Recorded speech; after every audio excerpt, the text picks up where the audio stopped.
So how does a Hollywood star, just walk away from a $300 million legal demand without paying a single dime? Right, while the other side is still out there claiming total victory. Exactly. It's wild. Today, we are bypassing the tabloid headlines, the social media spin, all of that, and we're looking at the raw mechanics of high-stakes Hollywood litigation. Because there is so much more going on under the surface. Oh, totally.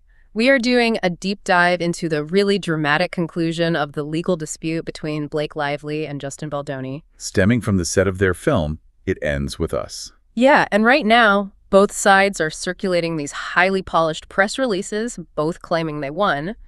But for you listening at home, when you strip away that celebrity glare and look strictly at the court record, a very different reality emerges. It really does. I mean, the contrast between the public narrative and the actual legal reality here is just stark. It's like two different universes. Yeah, exactly.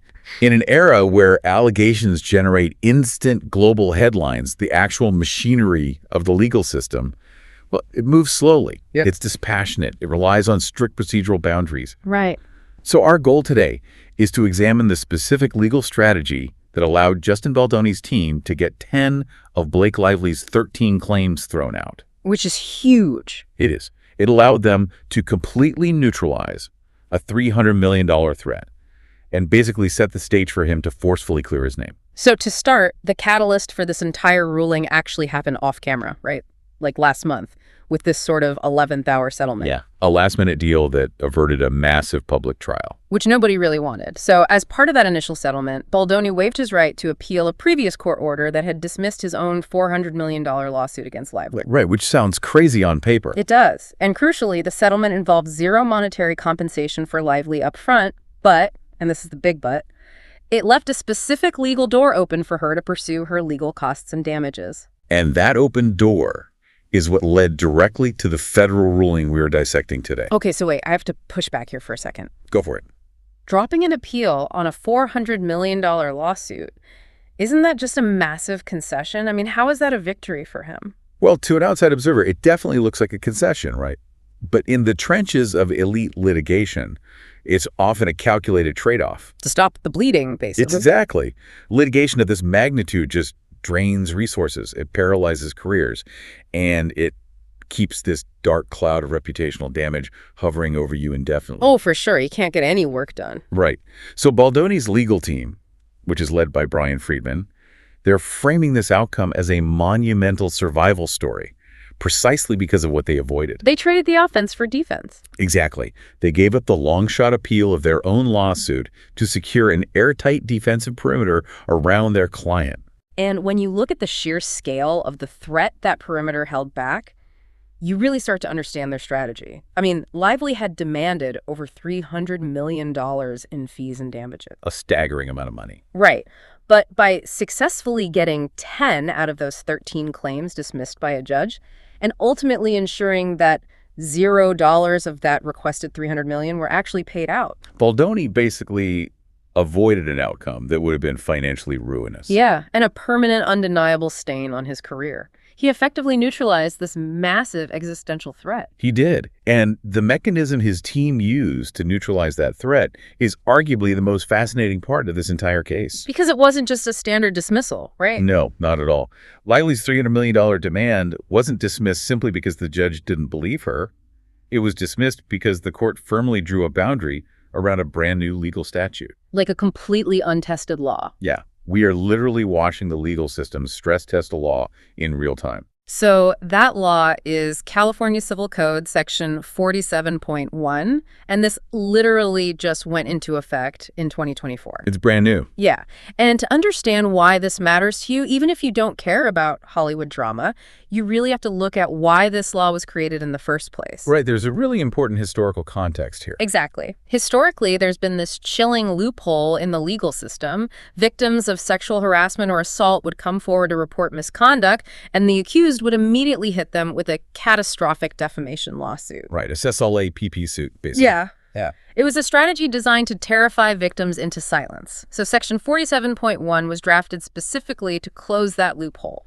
It acts as a protective shield against retaliatory defamation claims. Provided the person reporting the misconduct actually had a reasonable basis for their claims, of course. Right. The legislative intent is incredibly clear here. It's to protect the vulnerable from being bullied by the legal system. But of course, the reality of corporate and celebrity litigation is that whenever a new protective law is passed, High-powered lawyers will immediately try to weaponize it. exactly. They push the text to its absolute limits to see just how much financial leverage they can extract before a judge finally says, "Whoa, stop." Which brings us to the actual mechanics of what Lively's team attempted to do here. Right. So under the umbrella of this new protective law, she didn't just ask for her attorney fees to be covered. No. She moved for treble and punitive damages for the harm allegedly caused by Baldoni's defamation claims.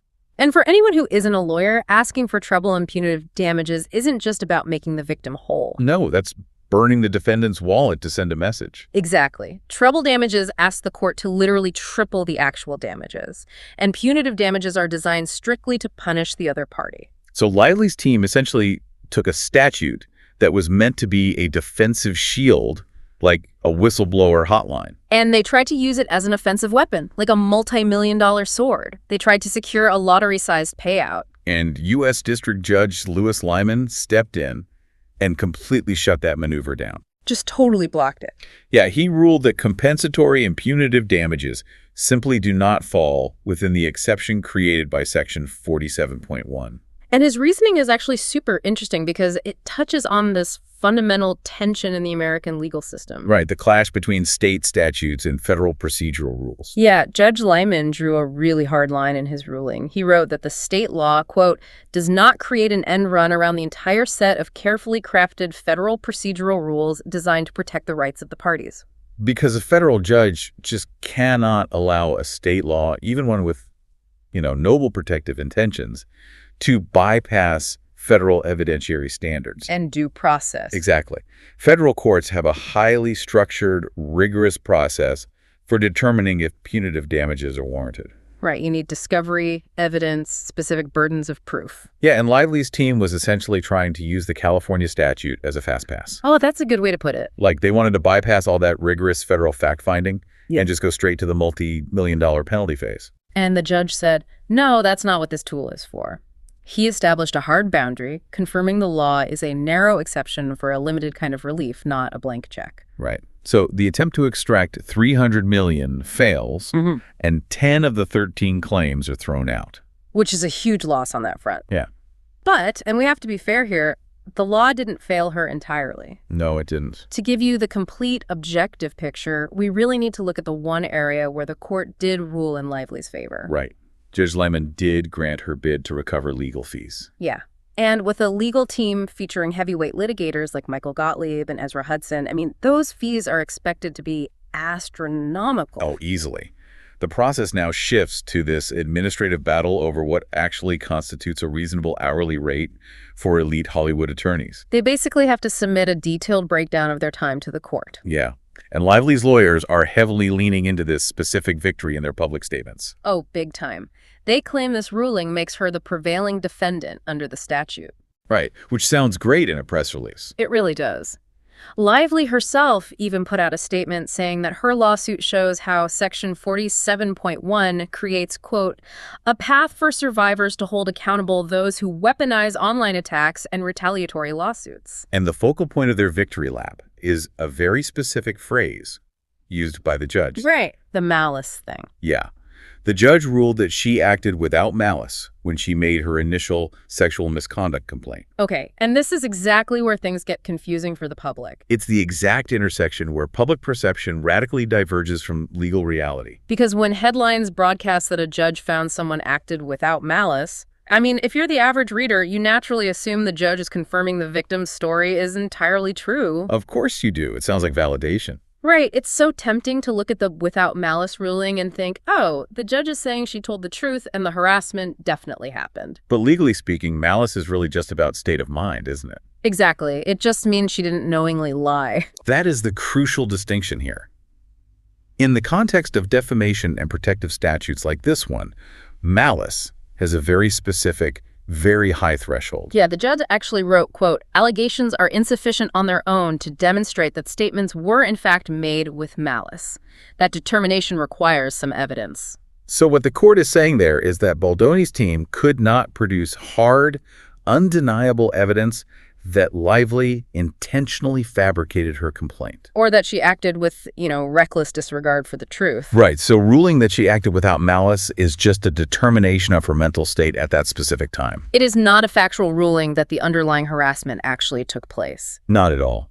A judge saying, "I don't have evidence you intentionally lied," is in a completely different universe from a judge saying, "I have evidence your allegations are 100% true." Wow. Yeah, that's a massive difference. It is, and understanding that distinction really clarifies why Justin Baldoni's legal team continues to adamantly, and I mean forcefully, maintain his complete innocence. Because the standard for malice was not met, Lively gets her legal fees covered. That's true. But because the core claims were dismissed and the $300 million in damages were completely blocked, Baldoni's team can legitimately argue that the allegations were never proven. Exactly. It allows him to clear his name and embark on a reputational recovery. And man, his team is not holding back on that front. The PR battle following this ruling has been intense. Very intense. I mean, Baldoni's legal team argued in court that some of the statements Lively advanced were actually misleading or outright false. Yeah. And then right after the ruling, Brian Friedman released this really passionate statement, heavily focused on vindication. Right. The language he used was very deliberate. He stated, quote, "We fought and won against a coordinated effort built on allegations of sexual harassment, retaliation, and a smear campaign that never happened." Notice the strategy in that phrasing right there. Yeah. A smear campaign that never happened. Having survived the legal stress test and avoided the financial ruin of that huge damages claim, Baldoni's team is using the dismissal of those 10 claims as the foundation to unconditionally deny the entire narrative. They're just saying none of it is true. Exactly. Friedman also heavily emphasized the power dynamics of the dispute, and this part really flips the standard Hollywood script on its head. It really does. It's a fascinating PR move. He framed his clients as the victims of this Goliath-level threat, stating they were, quote, "blindsided by a Pulitzer Prize-winning journalist and was threatened by one of the most famous movie stars who tried to rip away their life's work and pristine reputations." It is such a calculated pivot.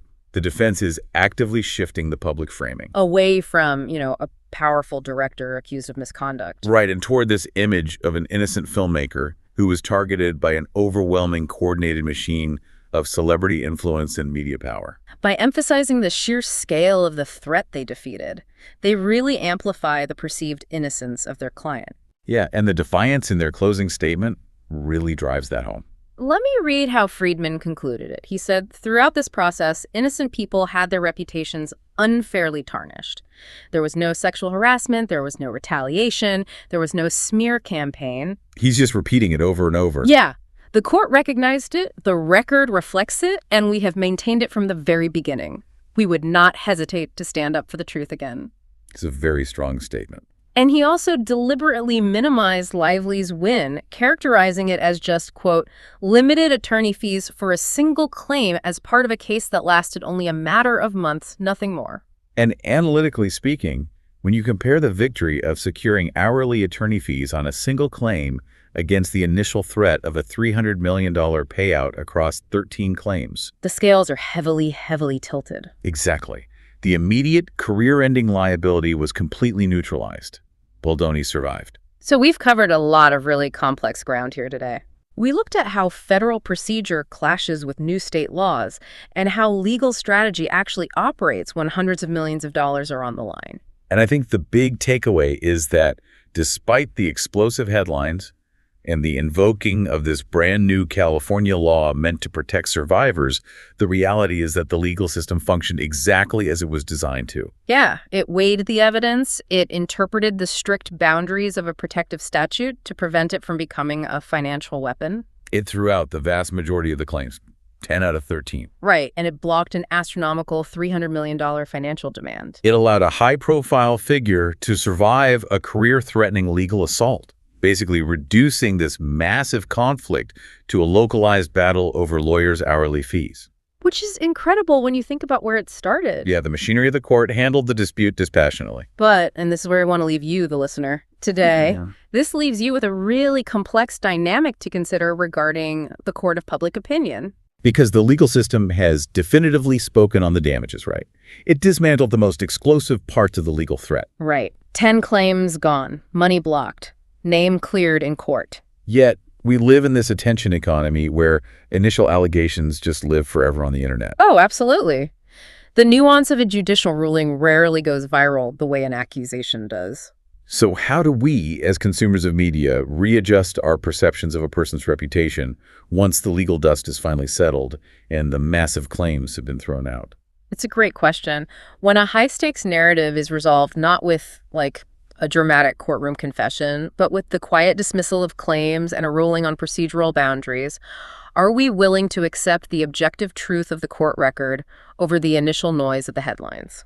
Something to think about the next time you see a celebrity scandal trending.